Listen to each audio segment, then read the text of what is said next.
गाड़ी अभी भी यहाँ पे आ रही है।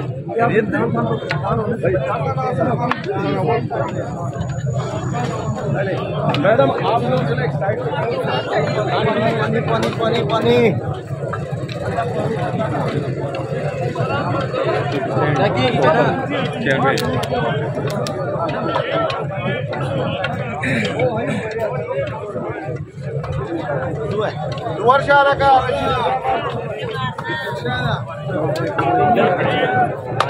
आपने इनकी तरफ देखना है। जब तक कोई इशारा, जब तक कोई आपको बात नहीं की जाती, आपने बिल्कुल किसी तरफ आगे नहीं बढ़ना, पूरा मन रहना है आप इंशाल्लाह। क्या भाई इधर ही है आपके पास इंशाल्लाह।